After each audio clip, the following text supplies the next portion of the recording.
I've got my people. Welcome to Narcotics Anonymous. I've got.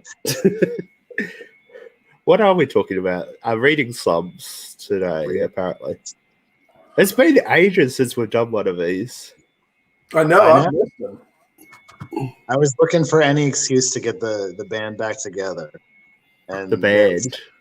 Derek said reading Slumps, so I was like, let's do that. Well, I think there's nothing better to talk about than the fact that we're not reading as much as we want to. Yeah. It's the worst possible fate imagine. Yeah. Okay, so this is an episode on angst and why we are failing at life.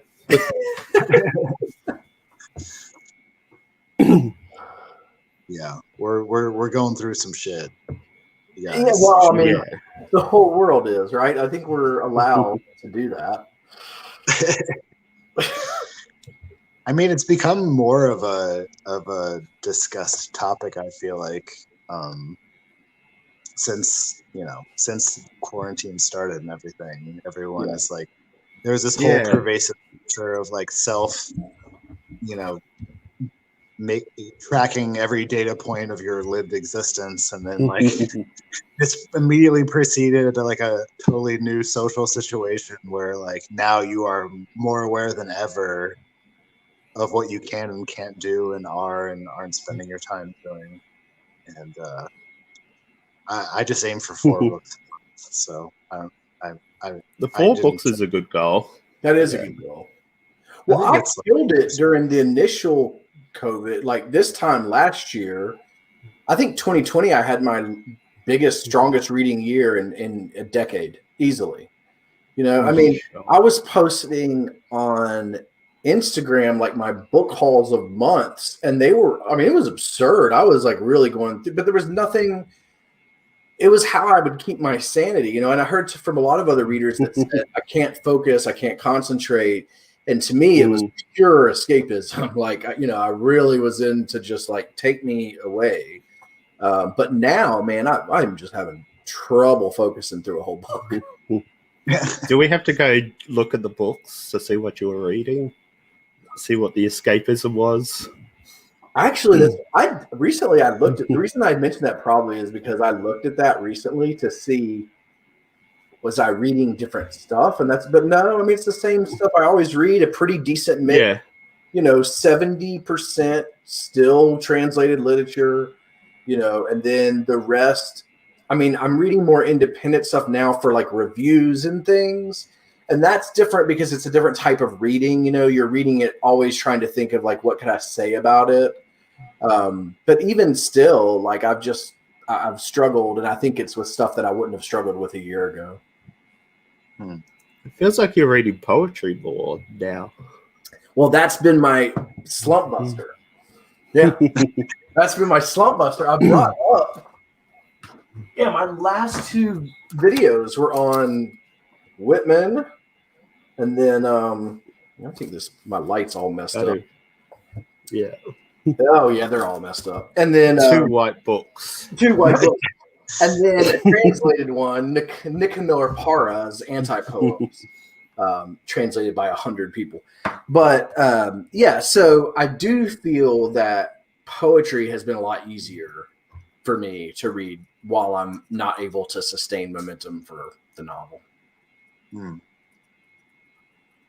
I think it's good, to have like a change of pace. I actually I'm in my garage this evening.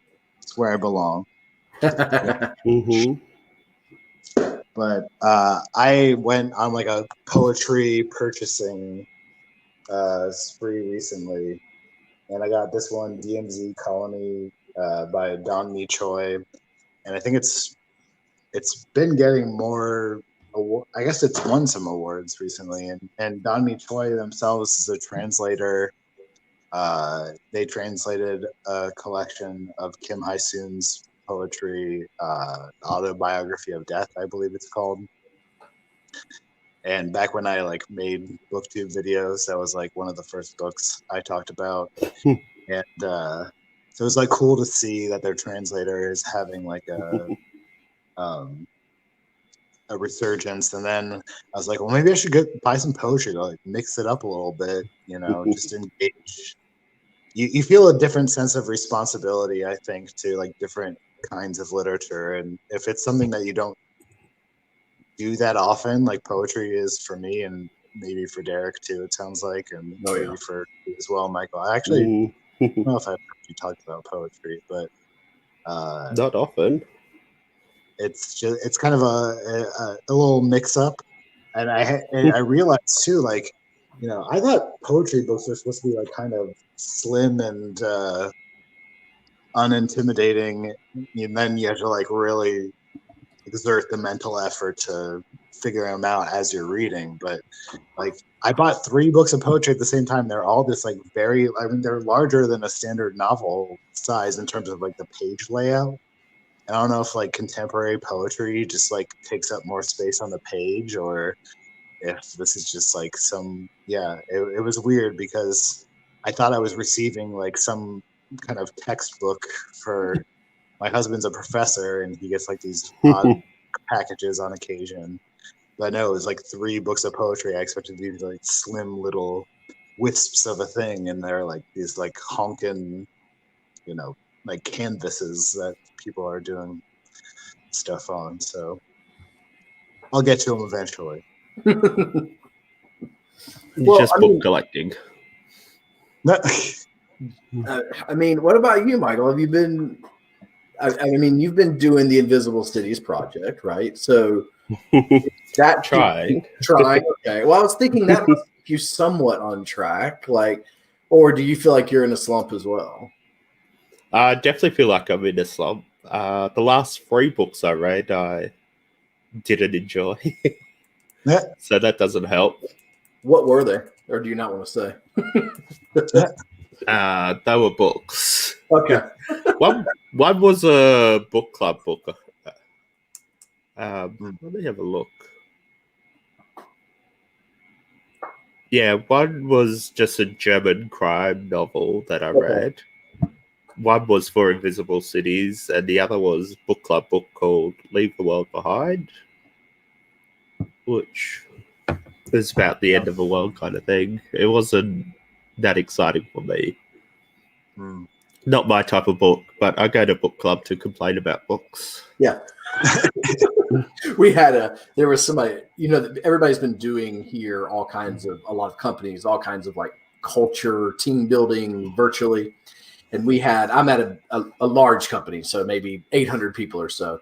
And we had somebody from HR reach out to me and they said, I heard you're a big reader. Would you want to would you want to lead the book club? We'd like to start a book club. And I was like, because I work with lawyers, I mean, they're great. I'm sure they read, but I was like, there's no way that my literature taste, like, I don't need them to know what I read and what I like to read. You know what I mean? Like, I don't want to have to explain myself. Like, so I was like, no. And I just know it's just not the right, like, I think reading is intimate and personal, like in a way that I don't like to mix that with work. I like doing that here, like, like with people that already have those interests. I don't know that I would want to be like, hey, have you guys ever read Roberto Bolaño? You know what I mean? To like my work people. I think it could be fun. Yeah, that sounds like you could really, if you had sadistic tendencies, really like me. What if they went down the rabbit hole and they're like, oh, he writes? Oh, let's read something he's written. You know what I mean? Like, I do need the income. You're just covering your own ass then. You're like, you don't want them to know because, like, if they knew, they'd just Google the most disturbing books to read and then start. Well, and so you could do The Girl Next Door or The Leader. And my wife does one through her work, and the titles, she doesn't pick them, but the titles are just really banal. I mean, it's it's just exactly, I guess, what you'd expect from when you have a really mainstream readers, that maybe are looking at 4 books a year, and so they're going to want to read whatever the kind of big title is that year, and I usually try to skip those. I actually had a work book club once when I worked at a research institute in Virginia, and it was a lot of research to do with like big data and running simulations of various disaster scenarios, top secret stuff. How do we do? And so we started yeah. But like we started a book club, and actually there were a lot of science fiction readers. Big surprise there. There are a lot of scientists and stuff. And it petered out pretty quickly. People were like, "Yeah, we're on to some, we're down to read some kind of like experimental or like contemporary science fiction." And then when it got to actually like discussing it, it all just became this like, well, why did they do this? And did you recommend Fountainhead to them? I would never. No, we read like Ted Chiang, who wrote. I guess he only writes short stories, but one of them was adapted into that movie. You guys probably can think of it. The Arrival. Yeah. Mm-hmm. And it was like yeah, it was good stuff. Never read it. He is a very not translated. No, and he's a very popular workshop writer. George Saunders is another American that's a very popular workshop writer. So when I've taken like writing workshops, Ted Chiang is one of those that'll come up as like, this is the perfect way to, like do a story. And I mean, I read them, they're fine. You know what I mean? Like, it's nothing that like really sticks with me or whatever, but I can see why people like them. They're super concept heavy, and it's like, if it's the whole thing is a like kind of a thought experiment set up approach to fiction, where it's like, okay, we'll set up some like parameters. The world is like this right now, and these are the things that matter, and it's kind of a little topsy-turvy, and then things are going to kind of maneuver a little bit as you go along, and so it's like the same kind of experience over and over again, and it's like a lot of it might boil down to how interested you are in the premise. Like if you're like, in a world where these are the relevant factors, if that setup appeals to you, you'll probably like it, and if not, then I don't think it necessarily has anything more deep to say about the subject matter, other than like it's almost like running a simulation. That's what I was thinking at the time, and being in that context. But we set it up, we follow it to its logical conclusion. It's kind of cool to watch. So did JR's not what broke you then? That is the closest I've been to a reading slump this year, for sure. Like that was a novel I did feel a little bit trapped in, just due to its extreme length. But it almost makes me want to. I wanted to ask you all like off the bat, like, because Michael, you were saying before, you felt like you were in kind of a slump because you had read 3 books in a row that you just didn't work for you. So like, how do you define a slump? Is it just like, I had a bad streak of books in a row, or is it more of like, do I have the energy or like the mental wherewithal to like engage the way I should or that I want to, or what is a slump to you? Well, definitely not wanting to read, going on TikTok instead of reading a book.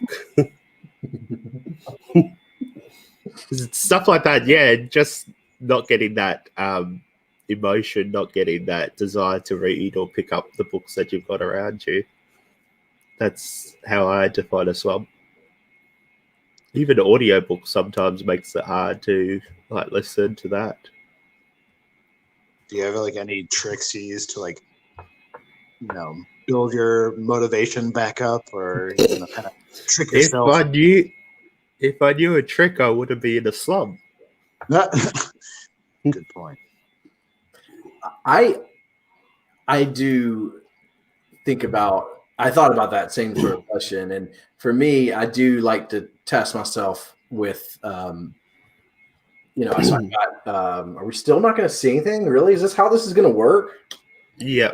I've got a little light thing here that can go off. Is it going to be? Oh, look at that. Here we go. Oh, there we go.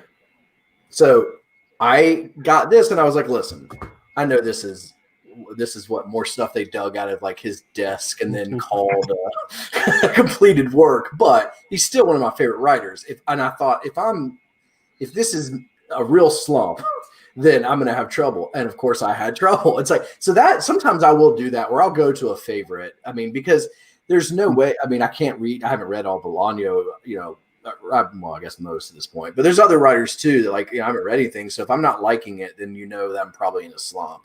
And that was what to me made me feel like I'm in something. Usually when that happens, this is the first time I've tried poetry. Before I've always gone to crime fiction. The situation, I don't want to read crime fiction right now. We live in America, Michael. I don't know if you know anything about it here, but it's depressing. No, I don't know what America is. Derek's mandatory. Oh, I love this feature. That's so good. But the other, throw me so off. Too close. Is this too dark, by the way? No, I like this better, but I don't want to be like weirdly dark. No, it looks good. Okay, Yeah. cool. We're all for dark. So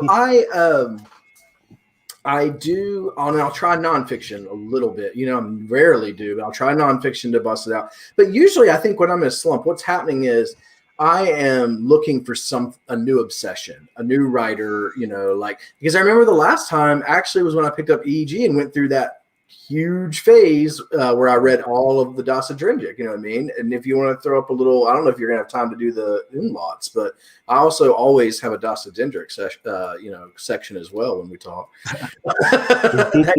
I'm mandatory. So I do think that it feels like I'm just not excited by a lot of what, I'm got around right here. I guess I need to buy more books. Don't we all? The only possible solution. Yeah. Yeah. I mean, I share an affinity for both of those writers. So it's kind of one of those things where something that can set me a little bit down a dark path, more introspective about my reading is like when I go back to a favorite writer and it's like, I don't even care. It could be your worst book ever. And I just like want to, be back in your company kind of thing. Mm-hmm. And then I'll read it. And if it's like not, sometimes it'll be like, yeah, good. That was a fun visit. And sometimes it'll be like, but what if my like taste in books is terrible? And like the fact that I never like this book this much means like my enjoyment of their other stuff that I read before was like a lie or something like that. It's this weird mental trick or something that happens to me, and I probably, if a more sane individual would be, think nothing of it, but I self-question. And recently I read some more Flann O'Brien, not this book actually. I read At Swim Two Birds, and Flann O'Brien, he's like the slump buster for me. He's just such like a wacky goofball. Yeah. And I feel like the term bullshit artist was like invented to describe his fiction, like in both the senses of like you can just tell he's riffing and like he thinks he's hilarious and like sometimes he actually is hilarious. And in Third Policeman, it's more madcap and engrossing, but At Swim Two Birds actually was part of my my hardest reading slump of recent years. When my daughter was born, I was trying to read At Swim Two Birds for the first time, and it had just like all of this like old style Irish dialect in it. It's more difficult to like parse on the page, but I listened to it this time as an audiobook where they just pronounce the words out loud and you can kind of follow along. I'm like, oh yeah, you're just a silly dude and you make me feel better. So then I like immediately bought the rest of his published novels. Oeuvre. What's that? His oeuvre. I've been apparently pronouncing that word wrong forever. I said to my wife up the other day about something. I said his over She's like, it's French. Think about an egg in France. Oh, okay. You uncultured so and so.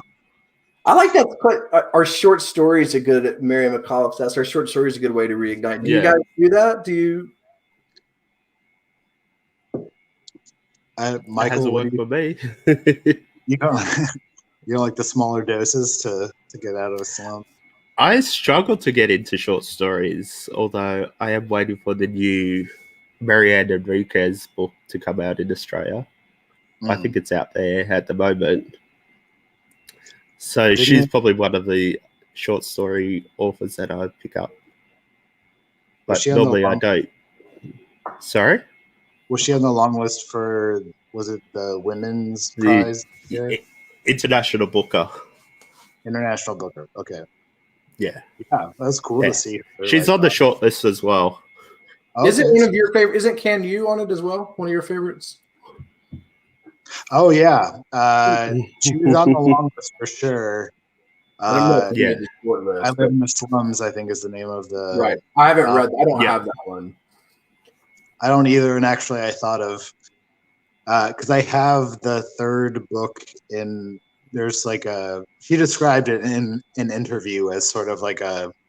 These three novels are a progression of like the same aesthetic ideas. I didn't know that. That's neat. And so it's 5 Spice Street is the first, and then the second is The Last Lover, and then the third one is Love in the New Millennium. And so those three go together. I have 5 Spice Street on my shelf. I want to start it, but also it's like one of those books where you know, you have to be in like this headspace where you're like, I just want like experience and like altered perceptions of reality. And like, if you're not treating her books as like an LSD trip, then like I don't think it'll really get much. That's where I'm going wrong. There you go. LSD. That was just the first step on a long path. The other question about maybe it's okay to not read sometimes. I wish I didn't guilt myself so much, but I really do. I think it's the overwhelming stacks, and also, you know, I'll admit that I get a little jealous. Like when I see people that are just, you know, having a great time reading a bunch, and I see them posting their videos and everything else, I do feel a little tinge of jealousy, because I mean that feeling when you are in a great reading streak is I think unbeatable. You know, so got to keep chasing that high. Yeah. How do you feel when they do 25 books a month? I'm just not sure if you can really read 25 books a month in any kind of you know, absorbent way.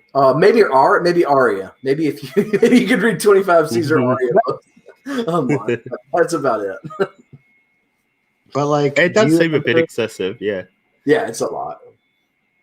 Do you ever like change your routine to kind of break out of a slump? Because as like a unofficial policy that probably can and should be tweaked, like I'm always limiting myself to one audiobook and one physical book at a time.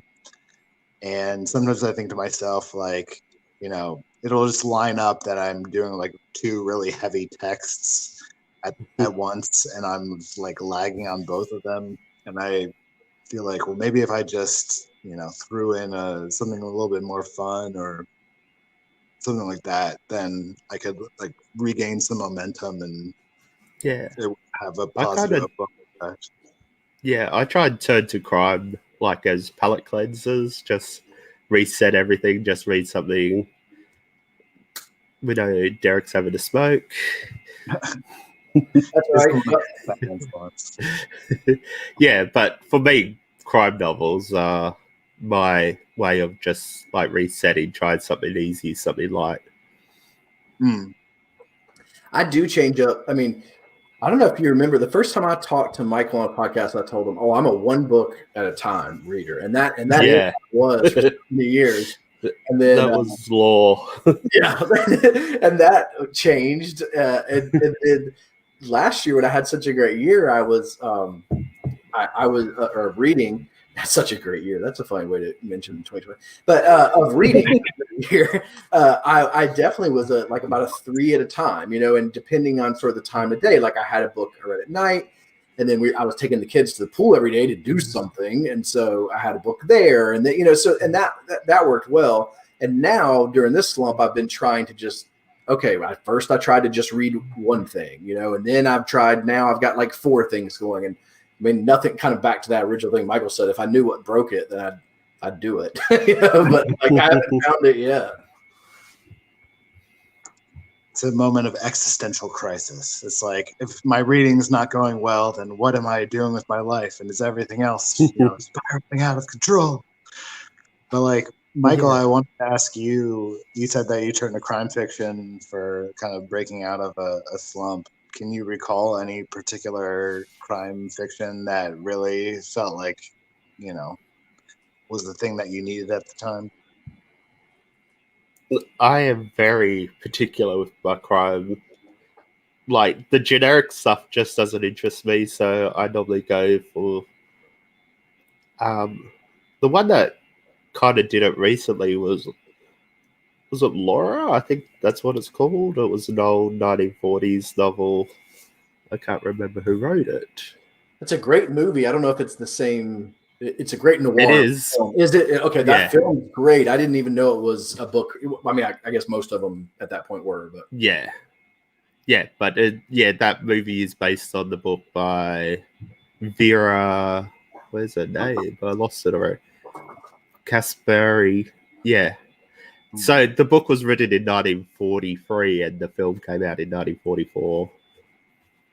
So I think that one, I like that type of crime where it's like hard-boiled or noir, like the woman struggling in Laura. It was an interesting premise. I haven't seen the film. The film is fantastic. It's one of my favorite, probably 10, in some sort of top 10 of the noir films. But I've gone through. I mean, I'm addicted to the noir movies. So that time period, I'm pretty much a sucker for it. Is the film the same title? Yeah. Yep.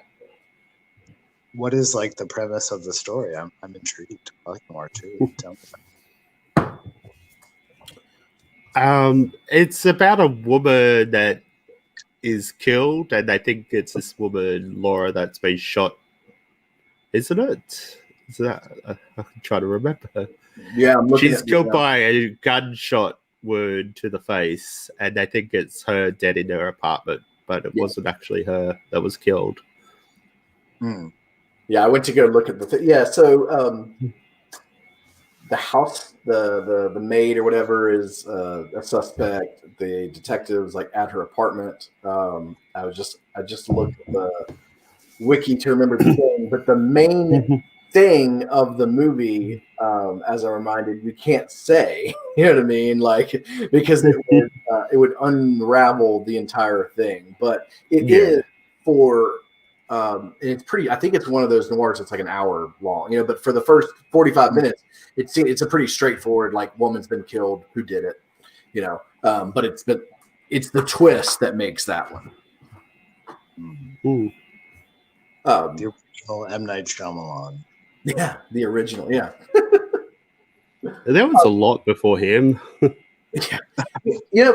Like, it's interesting as a bit of a side, the noir, since I know Michael's into it as well. Like, you don't see a lot of times that the books and the movies both work. Like with Chandler, they really only made 2 good Raymond Chandler movies, and The Big Sleep, the original one that had Lauren Bacall and Humphrey Bogart. And The Lady in the Lake. No. I knew you were going to say The Long Goodbye. Of course, The Long Goodbye, yes. The Long Goodbye, Elliot Gould's best, yes, absolutely. You've got Sterling Hayden doing the like Hemingway character. It's just, it's great. But that Hemingway?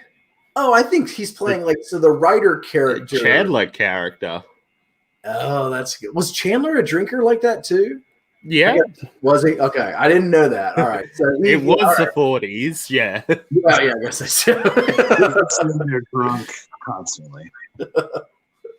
Yeah, but that's his semi-autobiographical book. Gotcha. The visual of Long Goodbye, Haydn's got the big white beard and has I felt like he played it like Hemingway, like very masculine, sort of like gruff or whatever. So that's always been in my head of him doing that impression. But yeah, written, it probably, of course, was Chandler. But those are the only two. And there's a lot more it seems it's a little bit difficult, I think, to transfer those two mediums more so than you think, because, of course, crime movies are very popular and crime books are. That era of noir, it's tough because the dialogue that works so well on the page doesn't always translate so well on the screen. You know what I mean? That snappy sort of repartee, Although James M. Cain, all his books seem to work well on the screen. Yeah, they did. Yeah, you're right. I think he just wrote it in mind for adaptation. So the Postman Always Rings Twice, Double Indemnity. Yeah. I think Mildred Pierce was the other one I was trying to think of. That's the only book by him that I've read. And this is a great book. I'll have to, I don't know how aware you are of gay media lore, but if you're a gay white dude in the United States of America of a certain age, you have watched Mildred Pierce, possibly in multiple different iterations, but definitely the Joan Crawford performance. But then also there was an HBO miniseries of Mildred Pierce. Yeah, there was. Todd Haynes was the director, on another gay layer to the story. Also director of Carol. I haven't read that yet. Price of Salt by Patricia Highsmith. Yeah. So gay credibility all around. But then and plus it had the miniseries had Kate Winslet as Mildred Pierce. It fucking nails the shit out of it. And the scripting and the longer form of the miniseries, it's almost kind of like a shot for shot remake versus you see and they tried to normalize a little bit more of the morality and the gender roles in the Joan Crawford version, but in they just let all the weirdness hang out of the original text in the miniseries. And one of my favorite all-time lines is "Is beach, is snake, is Colorado," because Mildred Pierce's daughter is a monster, child celebrity culture in California at the same time. I just looked it up. It was Evan Rachel Wood who played that character, the daughter. Yeah, it was messed up. She was very scary in that role. Yes, as she should be. It fits. It's all of a piece. And as a father, my sole goal is not to raise a child like Mildred Pierce. Well, you've set the bar really high. Yeah. Right? How can I fail? I'm doing great. None of my children have quite that level.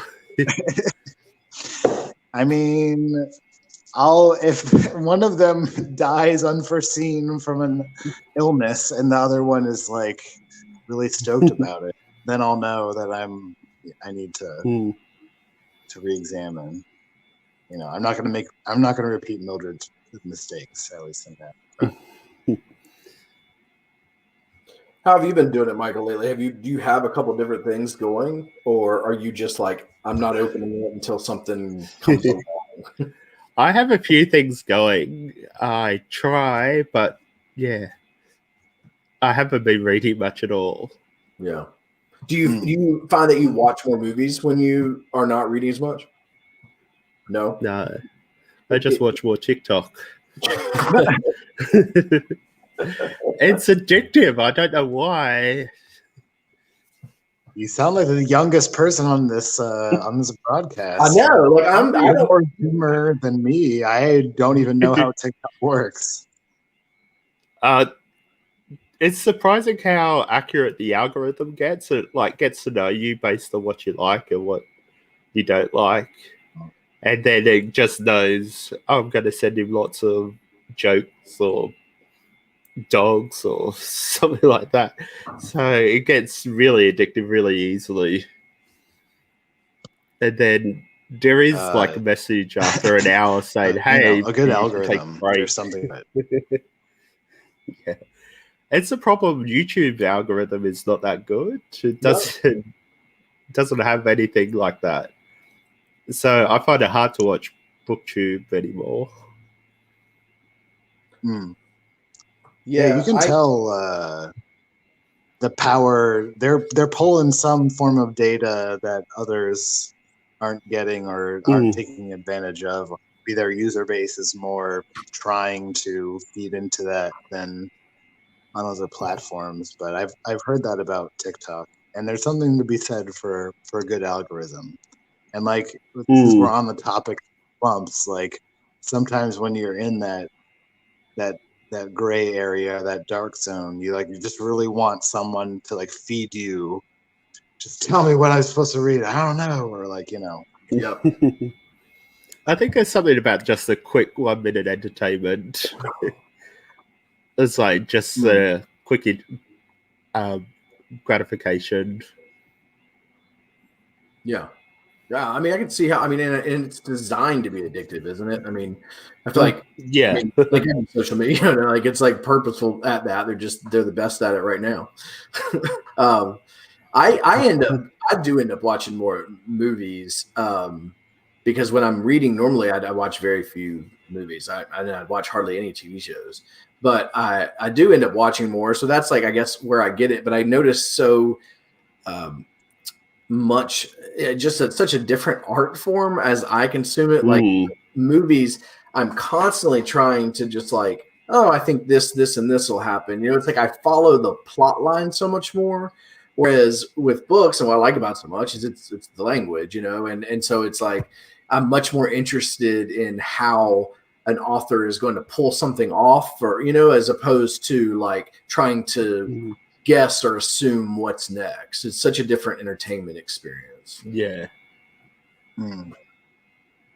Yeah, I guess you kind of do expect movies to wrap up in a certain way, where I feel with novels you're wanting, at least me personally, I'm wanting to be more surprised oftentimes. A movie will be satisfying. It's oh yeah, that kind of that was a good way to accomplish that set path you were on, versus novel. I'm surprise me, teach me something new, or you're worthless. Well, that's why I love the double ontology of novel. I mean, because you do want that. Every time I want something novel. I want this to be something that could only be done by this writer in this way. However, and movies much more. Even though there's tons of formulaic novels, but they're not. Movies are a whole lot more expensive to make. It's a lot. I think it takes a lot, more commitment in that way than books. There's just a lot more books to pick up. So movies end up kind of being the formulaic part. I think you don't mind as much, or maybe that's just the comfort level of something. The way you view it, it's such a passive medium. So you sort of want it to take you away like a wave. I want this feeling and then that feeling. Whereas with the written word, maybe you just want to be shocked a little more.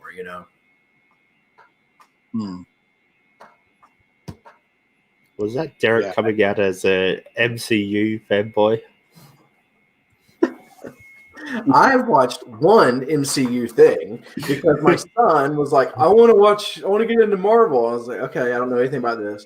So watched the first Avengers thing, and it's terrible. I do not understand what people get out of any of this. I know this is not a movie podcast, but I just don't.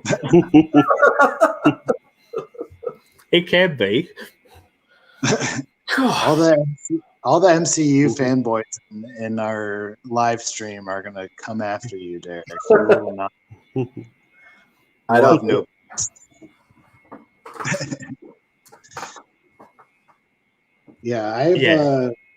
Oh, go ahead. I said his channel's linked below to trash talk him. I need to come up with a name to my channel. You know, I did a video today, and I'm like, now I'm just saying, welcome to Derek Maine, Derek Maine, Derek Maine, Derek Maine. That works. I guess, but I mean, why can't I come up with just something like, you know what I mean? But once I did a couple non-translated, that's what was my problem. I should have never moved away, and then I could have just kept the great title, perfect title. I did it to myself. You are the. That's what happens when you stop reading the world. Yeah. You have to admit everything about you is a lie. Maybe you should change it to reading American White Boys.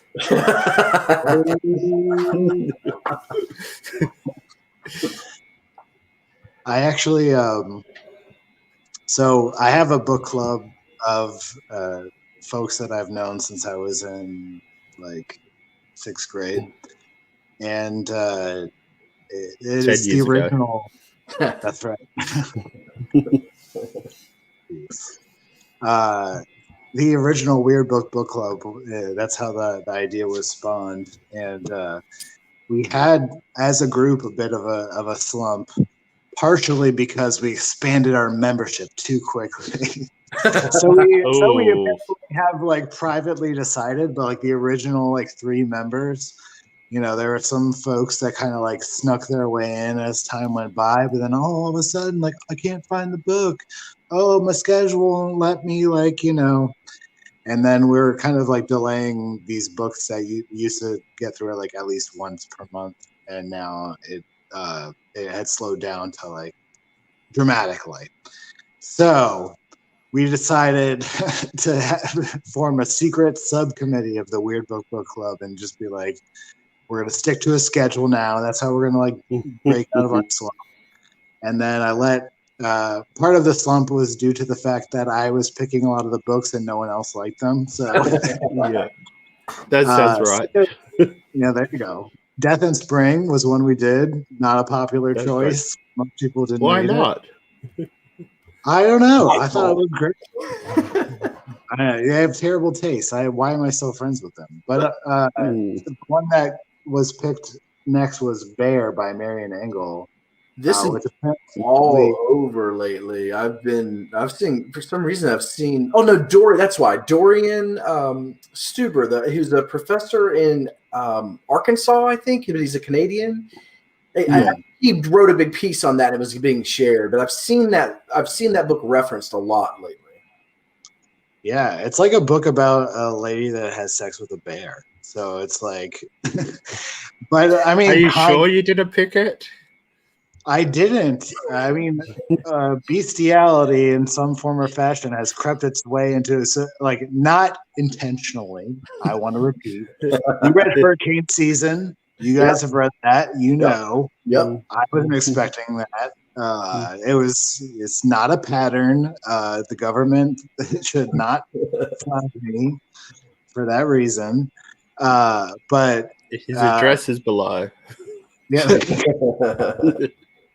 But actually when I read it, okay, so it's it has a reputation still partially because I guess it won the Governor General's Award, which I guess is a really big. I don't know very much about Canadian literature, but I guess it's a big deal. And but it's about a lady that has a sexual relationship with a literal bear, and so I was kind of all right, well, how is this going to function? Where was the Canadian public at in the year that this was published? That this found mainstream appeal? 1966. Was it a really horny time? Were bears more Was there a popular bear cartoon character? Well, like, we could psychoanalyze it. But actually, when I read it, it wasn't like it's written in this very kind of like mythological or from the framing, you can tell it's like based, partially in the real world, partially in the world of like imagination, fantasy, myth, legend kind of thing. And then when I was thinking about it more and more, it's like, The Pisces was a popular book that came out like not too many years ago. Can't recall the name of the author. But that's about a lady that has sex with a fish man when she's going through a funk.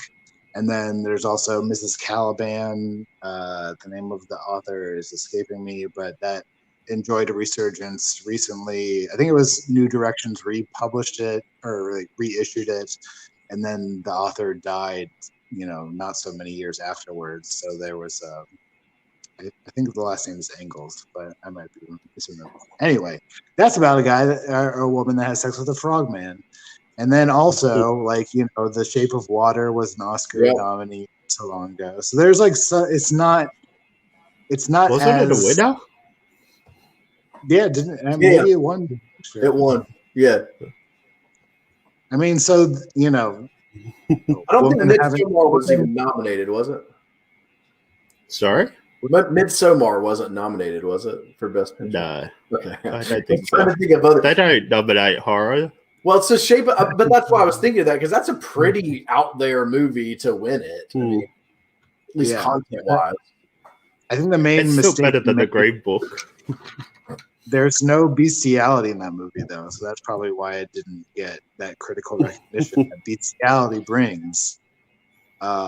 Which, Anyway, so it's kind of like, as I was reading it, I was like, it's maybe not so weird after all. You can kind of like, it's you go back to like any like myth or folklore. There's always like gods disguised as animals having sex with humans, blah blah blah.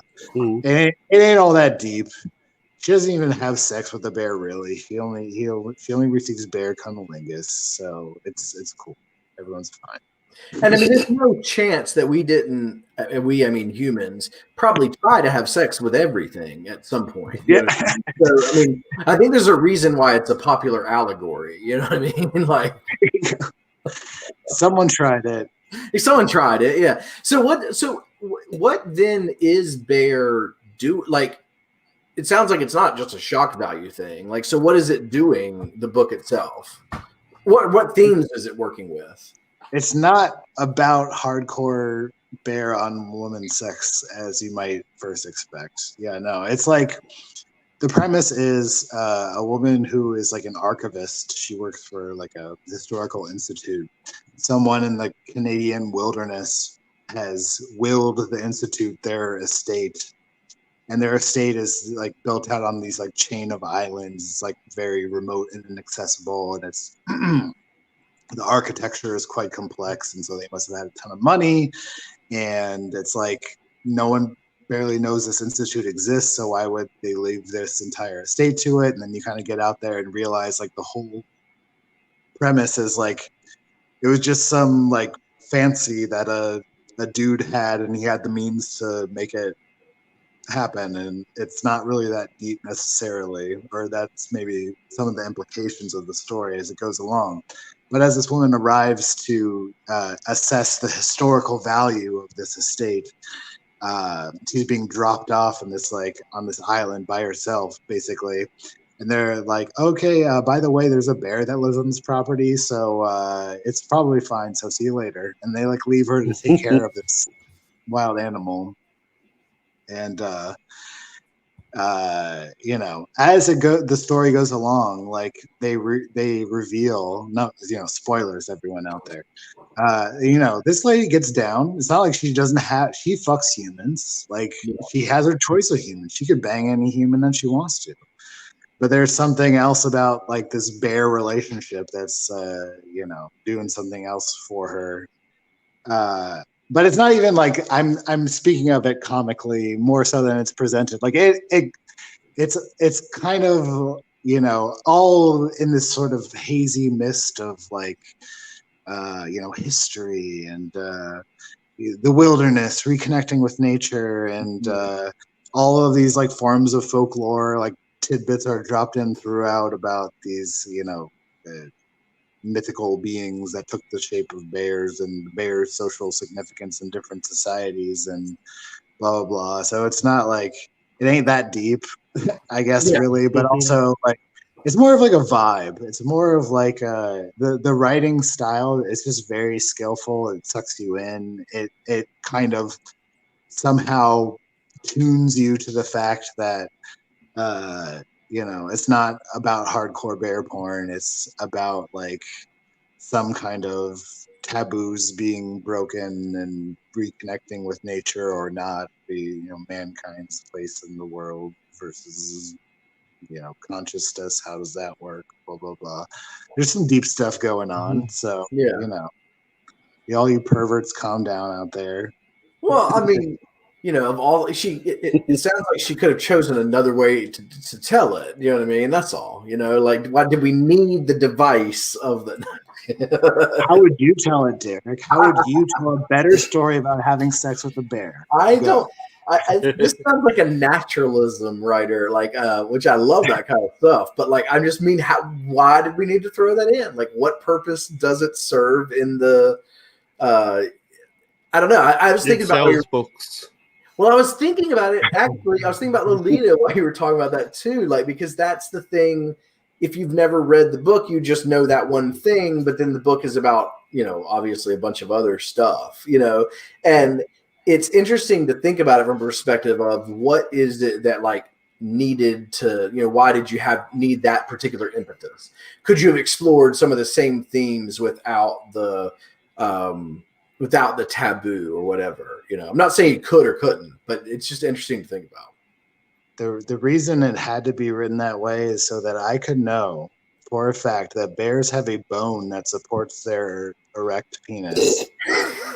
And subsequently, as a result of reading this book, there is evidence that global warming is causing osteoporosis in polar bears, which is thereby causing their penis-supporting bone to weaken, which is thereby leading to the extinction of polar bears.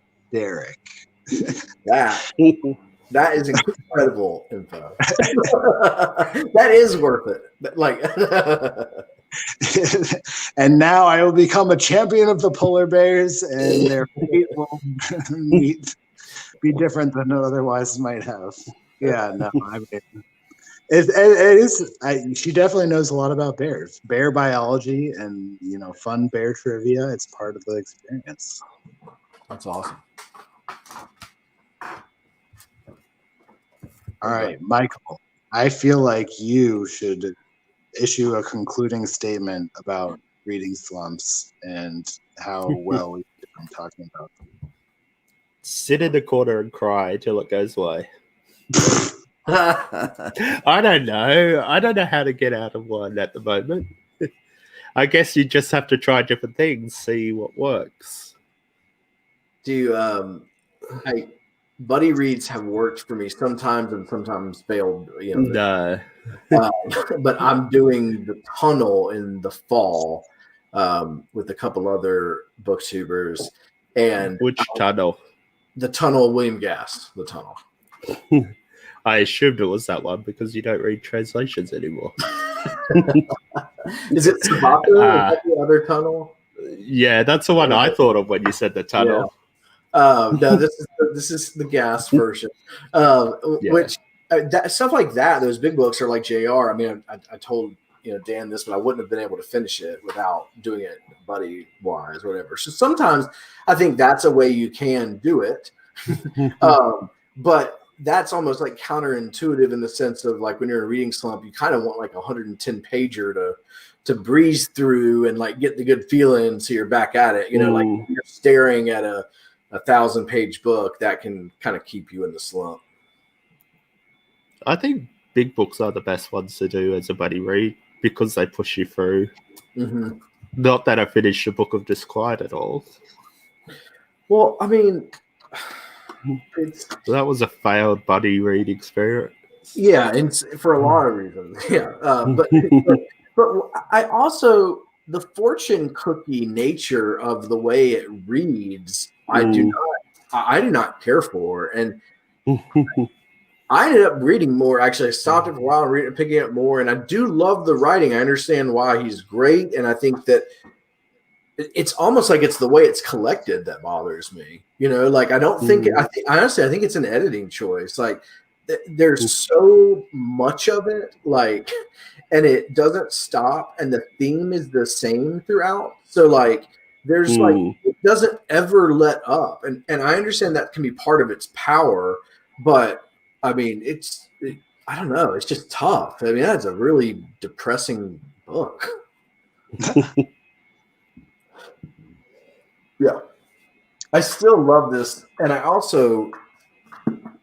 still love that cover. I mean, that's a beautiful cover. I also have heard that it's worth it to try a couple different translations of it as well.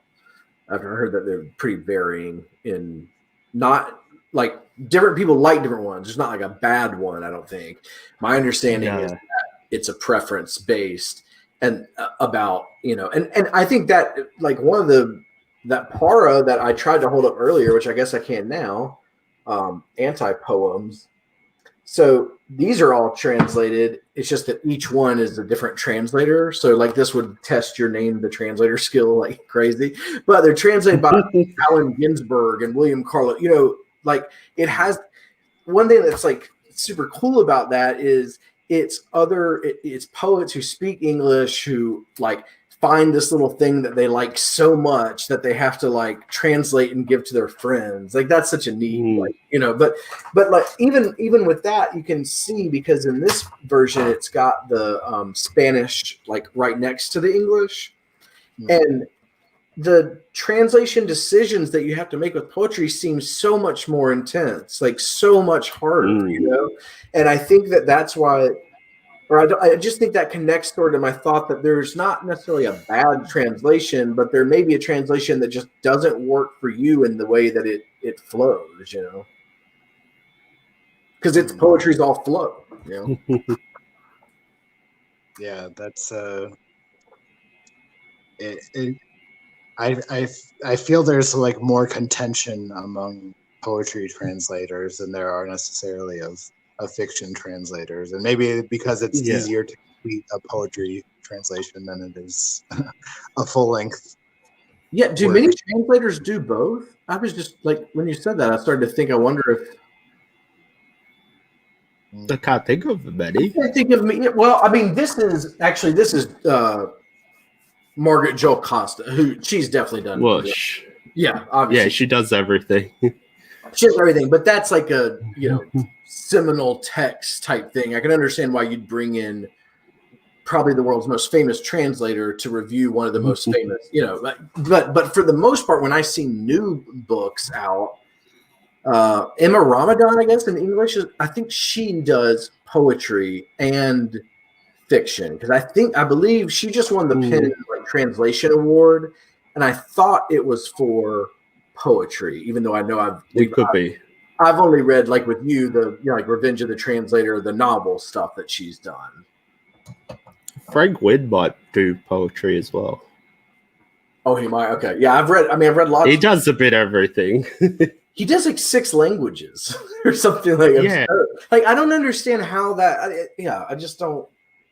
I talked about that in that Vernon Subtext 2-month review with Chad and Brian that that I did like one episode on Virginia Despentes, and I just don't understand like how you could have the capacity, the brain space to hold that much like lyrical and like vocabulary information from that many languages.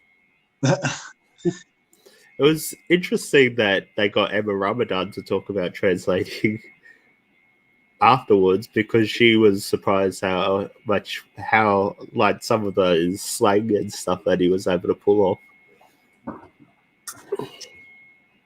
I thought it was interesting. I didn't know that she had translated it before, and I thought it was interesting learning that and then thinking, I wonder why a male would translate, like, you know what I mean? Like something that is so rooted, I think a lot of her work is in from the female experience, you know what I mean? So much. I mean, I don't think it matters. I'm sure like Frank Wynn would say to piss off and whatever. Like, I just thought that was interesting that there's like, you know, what role, if any, does that play in the translation process? I don't know. I don't either. I only know one language. You guys got to start translating. Sarcasm. Yeah. Until then, we can only speculate. Well, gang, it's been good to get back together. Yeah, it has. Wish we weren't talking slump. We might have more to talk about, but slumps by nature are kind of depressing things. I experience it so rarely, I hardly have anything to say. But next time we'll talk about depression. There you go. We'll talk about our darkest personal moments. Derek's a writer, so he probably already does. Well, I was gonna say that's just my main channel now. I mean, all I talked about was leaves of grass and death. So I think that's all I've got. I'm gonna go watch that video now, Whew. so I can truly know you, Derek. Well, thank you. This is fun, guys. All right. All right. Talk to you later. See you later. Later.